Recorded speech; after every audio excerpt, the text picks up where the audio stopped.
Hola amigos, ¿qué tal? ¿Cómo están? Dios les bendiga. Permítanme compartir con ustedes una enseñanza que está en el libro de Daniel. Es interesante este libro y me gustaría hacer una introducción sobre el libro de Daniel. Daniel es un libro que trata de profecía, y ya que la profecía ocupa una buena parte de la Biblia, quisiéramos decir algo sobre ella antes de considerar específicamente el libro de Daniel. Se sabe que una cuarta parte de los libros de la Biblia son de naturaleza profética, y la temática y la exposición de los libros son escatológicas, es decir, que tratan sobre profecía. Una quinta parte del contenido de las escrituras fue predictiva en el momento de ser escrita. Y una gran parte de esta ya ha sido cumplida, por lo tanto la profecía de la Biblia puede ser dividida en dos partes: la profecía cumplida y la profecía que no ha sido cumplida todavía. Y en el libro de Daniel encontraremos mucha profecía que ya se ha cumplido. Pero déjame decirte que Daniel ha tenido que pasar también los ataques de la alta crítica.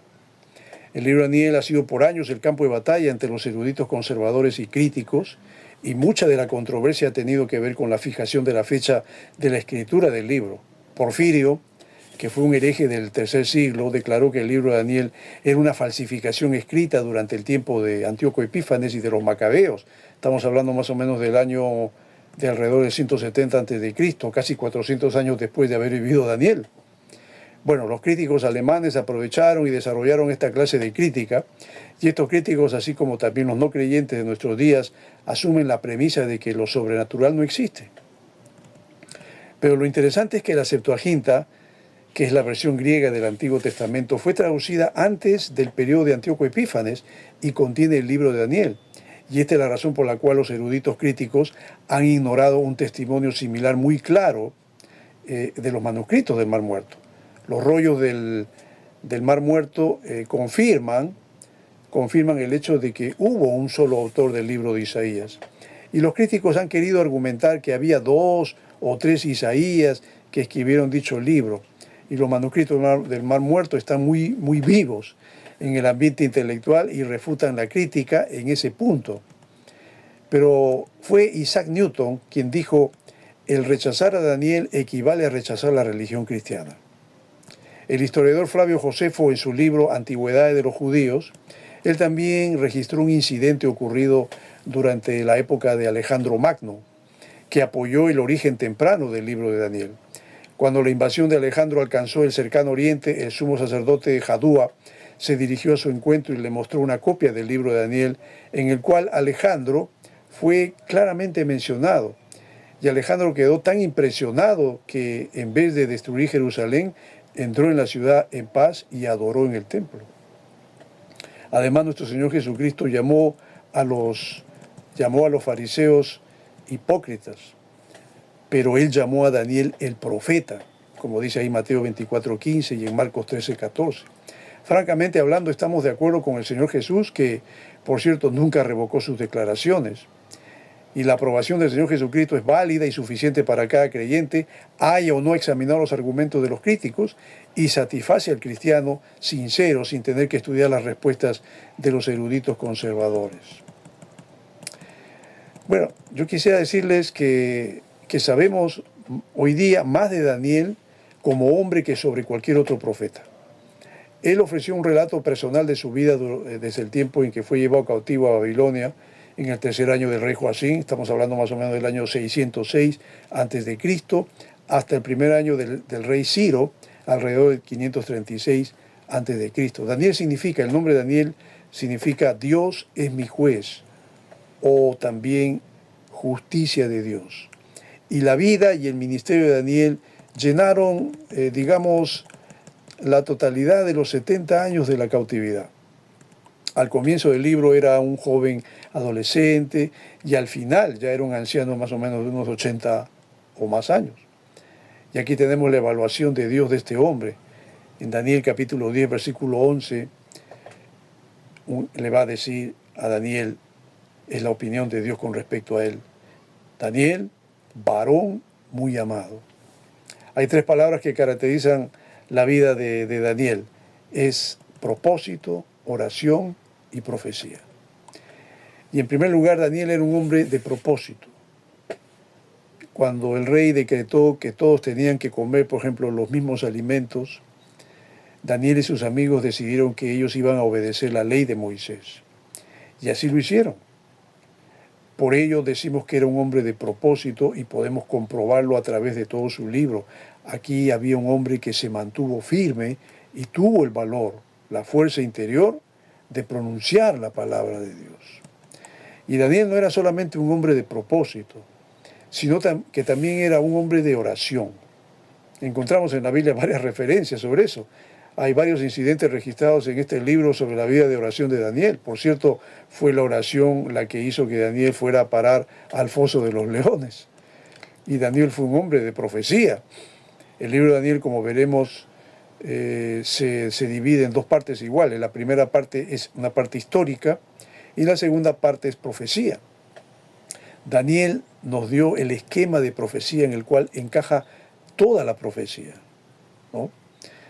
Y la imagen del sueño de Nabucodonosor, que lo encontramos, por ejemplo, en Daniel 2, y las bestias, que también está en Daniel 2, constituyen, creo, la columna vertebral de la profecía.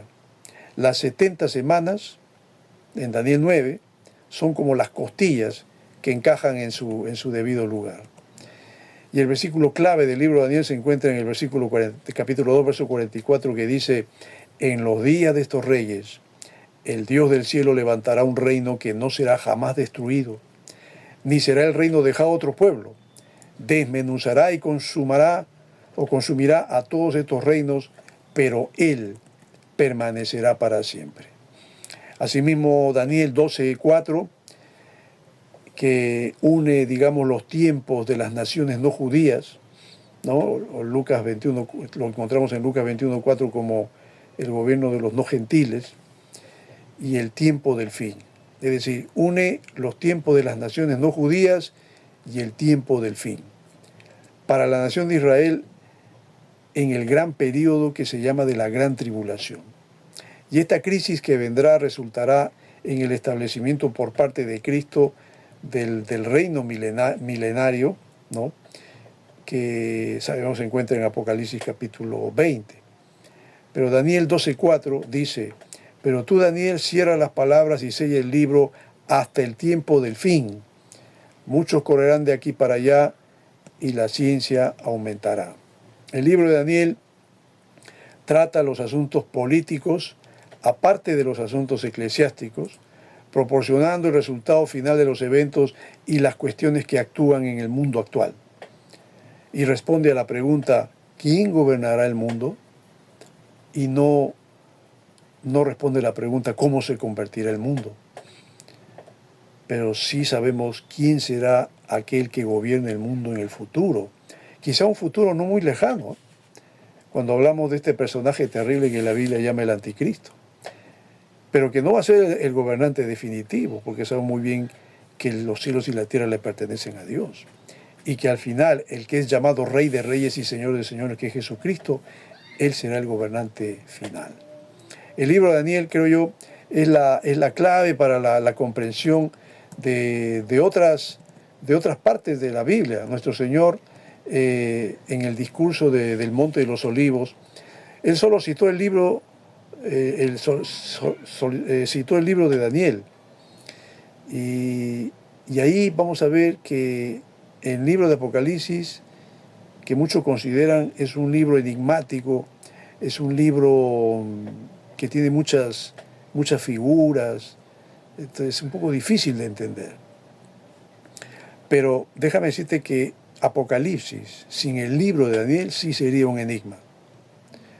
La revelación de Pablo, que él dice, por ejemplo, en 2 Tesalonicenses 2:3, que habla del hombre de pecado, este texto necesita el relato de Daniel para su ampliación y clarificación. Ahora dijimos hace un momento que uno puede dividir este libro en dos partes iguales. La primera parte la llamamos la noche histórica, con la luz profética, y que abarca más o menos del capítulo 1 hasta el capítulo 6, y la última viene a ser la luz profética en la noche histórica, que abarca del capítulo 7 al capítulo 12. ¿Es interesante este libro? Por supuesto que sí. Yo te animo a que lo leas, que te metas en el libro, que lo estudies y vas a encontrarle mucha riqueza. Las profecías de Daniel, las que ya se han cumplido, están allí, consignadas. Y se escribieron mucho antes de que sucedieran. Por supuesto que sí. Pero también Daniel se proyecta así con una proyección escatológica hacia el tiempo final, con la aparición del Mesías, aunque ahí no menciona el nombre de Jesucristo, no lo menciona así, pero Daniel ya está viendo al Mesías, que él se va a encargar de darle punto final a todo el caos que el hombre ha generado a causa del pecado. Incluso punto final a este terrible ser maléfico que aparecerá algún día en la palestra mundial que se llama el Anticristo, pero que también será destruido por el Salvador del mundo, que es Jesucristo. Al final, Dios va a ganar. De hecho, eso ya está por descontado. Es una victoria ya anticipada. Sabemos que Cristo va a ganar. Y todos los detractores y enemigos que hoy día no quieren saber nada de Dios, de Cristo, esos van a ser pisoteados por Cristo. Si no se arrepienten antes, ¿no? Dios todavía les da la oportunidad de que se arrepientan. Pero si no lo hacen, ellos serán el estrado de los pies de Jesús cuando venga por segunda vez. Ahora yo te pregunto a ti, amigo, que me estás escuchando, que de repente para ti todo esto es nuevo, o quizás no te interesa, tal vez ya has escuchado algo de esto, tú no te vas a escapar, porque tú eres también parte de la creación de Dios. Tú eres una criatura de Dios y por lo tanto tú tienes que tomar en cuenta esto, y yo te aconsejo que creas en Jesucristo, que pongas tu fe en Cristo, que te arrepientas de tus pecados y creas en Jesucristo para salvación de tu alma, porque de lo contrario tú experimentarás la tragedia de millones de personas que se van a perder y que se van a ir al infierno. Y yo no te digo esto del infierno, del lago de fuego, para meterte miedo, no, porque esto está en la Biblia, por si acaso, no lo he inventado yo. Existe, aunque no lo vemos porque estamos acá en la tierra, pero hay una dimensión espiritual donde están los pecadores sufriendo, que se llama el infierno. Allí van todos los que no han creído en Cristo y de allí se van al lago de fuego y de allí no salen. Decide cuál va a ser tu destino eterno, porque Cristo vino a darte vida y vida en abundancia, y Él quiere llevarte al reino de los cielos si tú crees en Él. Y espero que lo hagas, no lo rechaces, porque hoy es tu tiempo de salvación. Mañana de repente no tengas esta oportunidad. Si hoy estás escuchando este mensaje, arrepiéntete, cree en Jesucristo y salva tu alma. Y a través de ti salva también a los tuyos, a tus familiares, porque Dios quiere salvarlos a todos. Pero empieza tú, ahora que estás escuchando esta palabra. Abre tu corazón y recibe a Cristo. Vamos a orar. Padre, gracias te doy en esta hora por permitirme compartir esta enseñanza, esta reflexión de la palabra, del libro de Daniel. Solo espero, Señor, que si hay alguien que está escuchando este mensaje y que está abriendo su corazón a ti, entres en su vida y hagas de él o de ella una nueva criatura y permite que esta persona pueda experimentar la salvación y la vida eterna. La salvación, el perdón de sus pecados y la vida eterna. Y que pueda llevar una vida de acuerdo a tu voluntad, que pueda llevar una vida conforme a tus planes y propósitos. Y también quiero aprovechar para orar, si es que hay alguien que está enfermo, porque hay muchas enfermedades hoy en día, Señor. Hay mucha gente que sufre de cáncer, de diabetes, de SIDA, son personas que tienen tumores, son personas que sufren de Alzheimer, tienen Parkinson, tienen artrosis, artritis, escoliosis, ceguera.